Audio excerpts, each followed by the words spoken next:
Stand in front of a mirror. Turn your head slightly to one side and look at your earlobe. Not the top of the ear, the cartilage. The soft lower portion, the lobe itself. You are looking for a line, a diagonal crease, running from the small flap of cartilage at the front of the ear, downward and across the lobe toward the outer edge. It looks like a fold pressed into the skin, the kind of mark that looks like it was made once and never went away.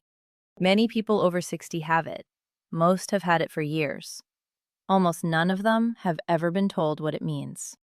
In 1973, a physician named Sanders Frank published a paper that became one of the most replicated and most ignored findings in cardiovascular medicine. He had noticed something consistent in his patients with confirmed coronary artery disease: a diagonal crease, always in the same location, always on the earlobe. He documented it. Other physicians replicated it. A study in the British Heart Journal followed over 300 patients and found that this crease predicted coronary artery disease with greater accuracy than smoking history, greater accuracy than a family history of heart disease, and in several comparisons, greater accuracy than cholesterol levels alone. 50 years of research, and almost nobody over 60 has ever been told to look at their earlobe. Today, I am going to explain exactly what that crease is pointing to, what biological mechanism is responsible for it, why the earlobe of all places is where it shows up, and the 4 daily practices that address the underlying process before it advances further. Subscribe to this channel. We are building a community of people who were never given complete information by the systems that should have provided it. And every person who joins makes it more likely the next person who needs this conversation finds it. You probably know your numbers: cholesterol, blood pressure, maybe resting heart rate. You have been to the appointments, you have had the panels run. Things came back in range, or close enough, that your physician said, "Watch it." And you left with a vague sense that something was accumulating in your body that nobody could quite name or point to. And maybe you have that crease. Maybe you noticed it once and forgot about it. Nobody told you what to make of it. Here's what I need you to understand first. That crease is not a sleep line. It is not a cosmetic artifact. It is not a normal sign of aging the way gray hair is a normal sign of aging. It is a structural signal from the smallest blood vessels in your body. And what those vessels look like on the surface of your earlobe mirrors what they look like everywhere else, including in places you cannot see. Before I go any further, there are situations where this becomes a conversation with your doctor today, not next month. If you have the diagonal earlobe crease and you are also experiencing pressure or tightness in the chest during physical exertion that disappears within a minute of stopping, that is not a general warning sign. That is a same-day evaluation. If you have the crease and you are also experiencing shortness of breath when lying flat, swelling in both lower legs, and a fatigue that settles in the chest rather than the muscles, that pattern needs an echocardiogram and an in-person workup, not a protocol. If you have the crease, have never had any cardiovascular imaging, are over 65, and have 2 or more of these, high blood pressure, type 2 diabetes, significant central abdominal weight, or a first-degree relative who had a cardiac event before age 60, you should ask your physician about a coronary artery calcium score at your next appointment. It is a low-radiation CT scan that measures calcification inside the coronary arteries directly. For many people, it is the single most informative cardiovascular test available, and it gives information that blood panels cannot.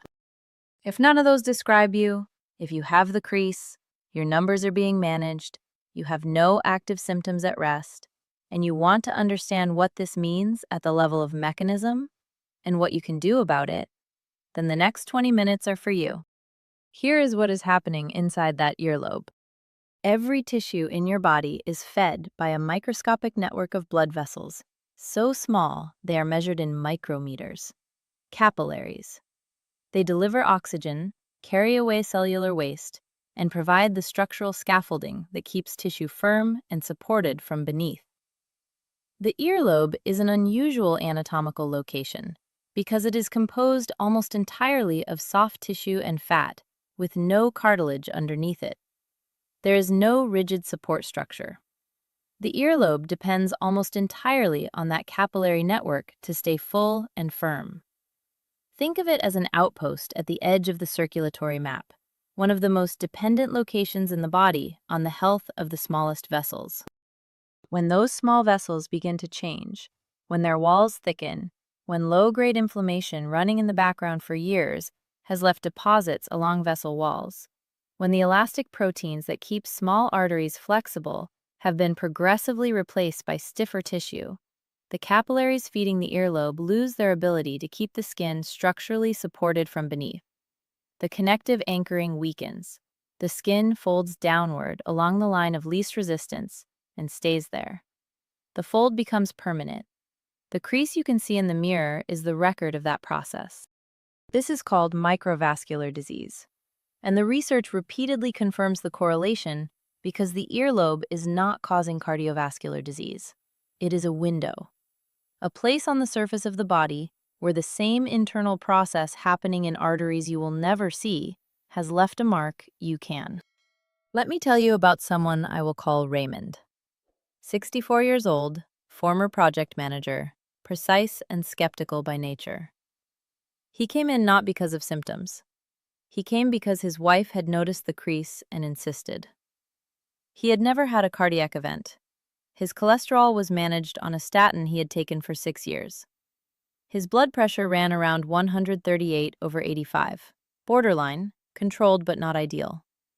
He exercised twice a week on a stationary bike, ate what he called reasonably well, and slept about 6 hours a night. He was not alarmed. He was tolerating.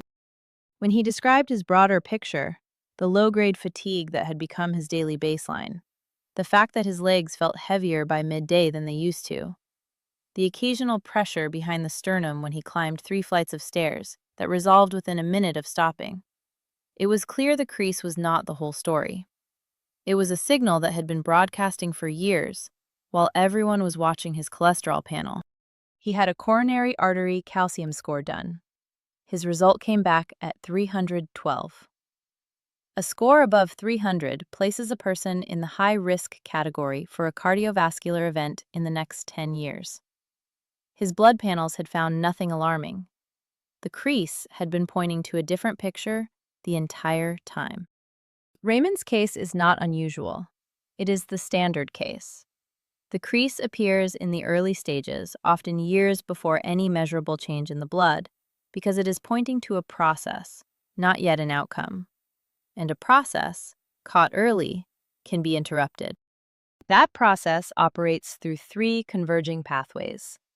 Each one is distinct. Each one accelerates the others. The first is chronic systemic inflammation. Not the acute inflammation of an infection or an injury, the sustained, low-level inflammatory state that develops over decades from a combination of processed food, disrupted sleep, visceral fat accumulation, and chronic psychological stress running in the background year after year.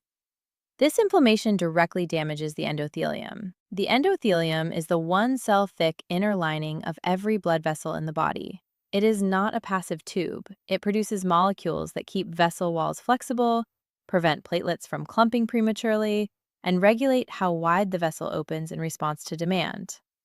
When chronic inflammation damages the endothelium, it loses these functions. Vessels stiffen, clot risk rises. The capillaries in the earlobe begin losing their structural integrity, and the coronary arteries are receiving the same signal at the same time.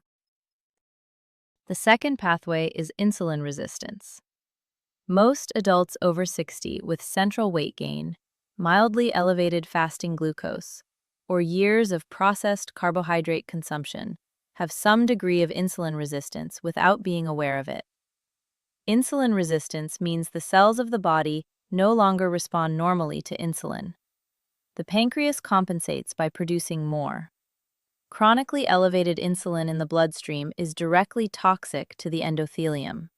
It promotes vascular inflammation, accelerates arterial stiffening, and drives the deposition of oxidized LDL particles inside artery walls.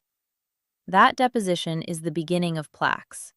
It is happening in the coronary arteries. It is happening in the capillaries of the earlobe. The same process, the same driver, visible in two very different places. The third pathway is oxidative stress, a chronic imbalance between reactive oxygen species produced as a normal byproduct of cellular metabolism and the body's capacity to neutralize them. After 60, mitochondria produce more reactive species than they used to, and the diet commonly delivers fewer of the polyphenol compounds that power the neutralizing enzymes. When this imbalance persists, vessel walls accumulate oxidative damage. LDL particles that become oxidized are read by the immune system as a foreign threat. Inflammatory cells are dispatched to attack. The attack site becomes the plaque. The process does not announce itself. There is no specific pain. There is no dramatic symptom.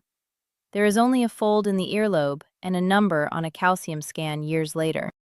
Three things accelerate all three pathways at once, and most people over 60 do all three without realizing they are doing them. The first is excess omega-6 from seed oils. The industrial oils used in nearly all packaged food, restaurant cooking, bottled dressings, and most commercially fried food, vegetable, soybean, corn, sunflower, cottonseed, are extremely high in linoleic acid, an omega-6 fatty acid. A healthy human body requires roughly balanced omega-6 and omega-3 fatty acids to regulate inflammatory signaling. The modern Western diet delivers a ratio of 15:1 or higher in favor of omega-6. At that ratio, pro-inflammatory signaling runs continuously. The endothelium is under a persistent, low-grade chemical challenge every time those oils are consumed. This is not the fat in olive oil, butter, or eggs. The distinction is chemically significant and clinically relevant. The second is shortened sleep. Below 7 hours of consolidated sleep per night, the body fails to adequately clear inflammatory waste products accumulated during the day. Cortisol remains elevated into the morning, fasting glucose rises, and insulin sensitivity decreases. Short sleep is one of the most potent accelerants of endothelial dysfunction that exists, and it operates entirely through the same pathways already driving the crease. 6 hours feels like enough. It is not enough for vascular repair. The third is oral bacteria.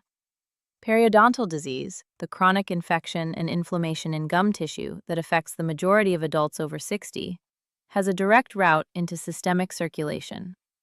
The bacteria responsible for gum disease enter the bloodstream through compromised gum tissue and have been identified inside atherosclerotic plaques removed from coronary arteries. They activate the same inflammatory cascade in vessel walls that processed food and sleep deprivation are activating by different routes. Treating gum disease is treating cardiovascular disease. That connection is rarely made explicit in a routine medical appointment, and it should be. Now the other direction. 4 daily practices that specifically address the mechanisms driving both the crease and the arterial process it reflects. The first is extra virgin olive oil. 2 to 3 tablespoons daily as the primary fat in cooking and food preparation, replacing seed oils wherever possible. The polyphenols in genuine extra virgin olive oil, specifically oleocanthal and oleorupine, inhibit the same inflammatory enzyme that pharmaceutical anti-inflammatories target. They protect the endothelial lining, reduce the oxidation of LDL particles, and measurably improve the flexibility of artery walls over time. The effect is dose-dependent and cumulative. Clinical studies using 2 tablespoons daily show measurable changes in endothelial function within 8 weeks. Use it for low and medium heat cooking. Use it as a dressing base.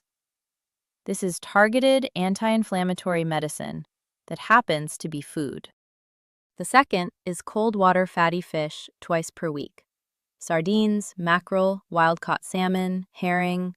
These provide EPA and DHA, the long-chain omega-3 fatty acids that rebalance the omega-6 to omega-3 ratio in cell membranes, reduce circulating triglycerides, suppress the inflammatory cytokines that damage the endothelium, and decrease the stickiness of platelets. 3 servings per week of fatty fish produces equivalent clinical benefit to high-dose pharmaceutical fish oil supplementation in comparative studies. 1 tin of sardines in olive oil costs under $2.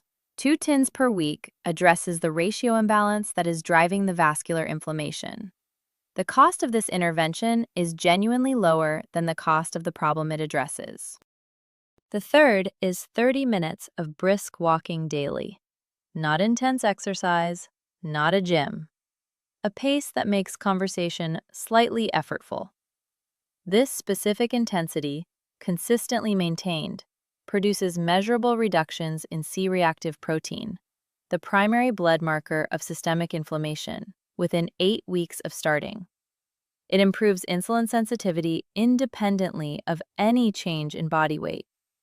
It stimulates the endothelium to produce nitric oxide, the molecule that keeps vessel walls relaxed and flexible, and that is progressively lost as endothelial function declines. Every blood vessel in the body responds to 30 minutes of brisk daily walking in a way that no supplement can replicate.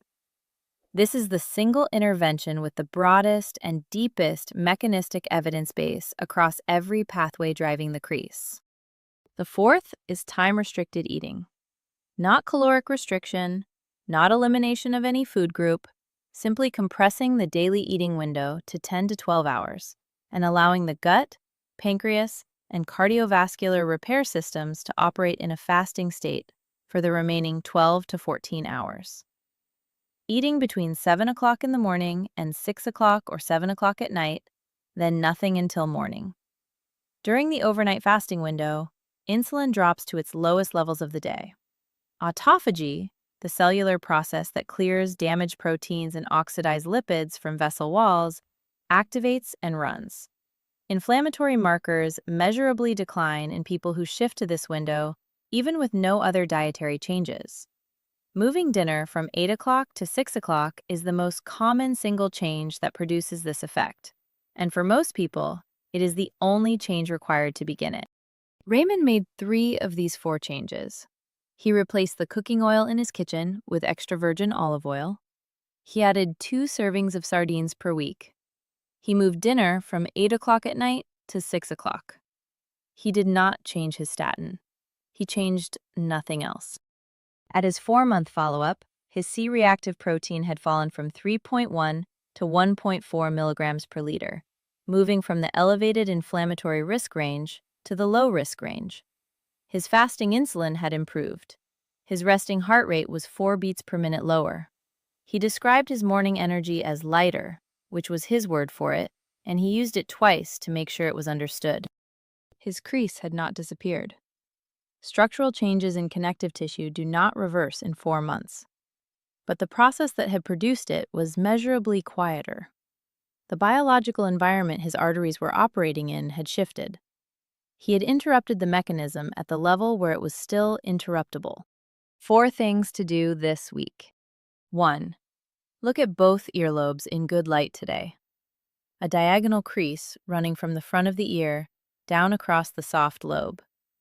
If you see it on one or both sides, write that down as your baseline. You are not diagnosing yourself. You are noting a signal that warrants informed attention. 2. If you have the crease and have never had any cardiovascular imaging beyond blood panels, ask your physician about a coronary artery calcium score by name at your next appointment. It is not a standard panel item. It requires a specific request. For many people over 60, it is the most informative single cardiovascular test available, and the information it provides cannot be obtained any other way.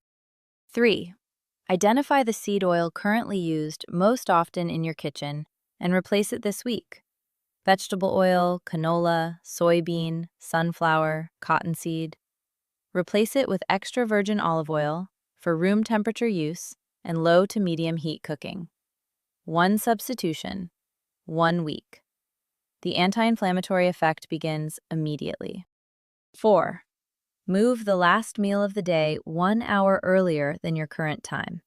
Not 2 hours, not a dramatic change, 1 hour. If you currently eat dinner at 8 o'clock, eat at 7 o'clock this week. That one shift begins extending the overnight metabolic repair window and reduces the fasting insulin level your vascular system is operating against each morning.